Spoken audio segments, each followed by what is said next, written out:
हुसैनी पाकिस्तान में अगर आप हकीकी मानों में तलाश करें तो कोई हजारों में एक बंदा मिलेगा, नजरिए के ऊपर खड़ा होने वाला, सच्चाई की खातिर खड़ा होने वाला, जो हरफे गलत की तरह पाकिस्तान के जो पाकिस्तान के खून को चूस रहे हैं, अवाम के खून को चूस रहे हैं, हरफे गलत की तरह उनको मिटा देना चाहता है, जो इस पूरे सिस्टम के खिलाफ हो।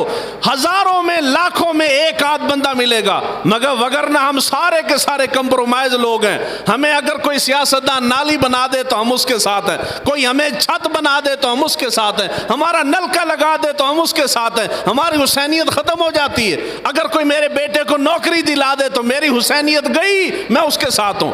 हुजूर सल्लल्लाहु अलैहि वसल्लम की तालीमात ये हैं कि जब कुफार मक्का ने बहुत ज्यादा प्रेशर डाला, हुजूर ने फरमाया अगर मेरे एक हाथ के ऊपर सूरज रख दें, दूसरे हाथ पे चांद रख दें और ये मुझसे कहें कि मैं अपने नजरिए से हट जाऊं, तो मोहम्मद कभी नहीं हटेगा।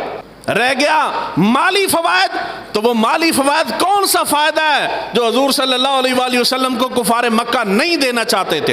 अगर मोहम्मद तुम चाहते हो किसी खूबसूरत लड़की के साथ शादी करने के ख्वाहिशमंद हो, जिसके ऊपर हाथ रखते हो तुम्हारी शादी करवाते हैं। सोना चाहिए, जितना कहते हो डिमांड करते हो देने को तैयार हैं। जायदादों की जरूरत है, जो डिमांड करते हो देने को तैयार हैं। यहां अल्लाह के नबी को इतनी बड़ी ऑफरें हो रही हैं और दूसरी तरफ उस नबी का उम्मती खड़ा है जिसको अगर वक्त का फिरौन एक गली बना दे तो कहता है जी मैं तेरे नाल हां, 5000 दे दे तो कहता है मैं तुम्हारे साथ हूं। यह हुसैनियत पड़ी है बाहर गली के अंदर। हमारी जबानें इस काबिल नहीं है कि जिक्र हुसैन करें, हमारे करतूत इस काबिल नहीं है कि हम आले बैत का नाम भी, उन मुकद्दस नफूस कुदसिया का नाम भी अपनी जुबान से निकालें।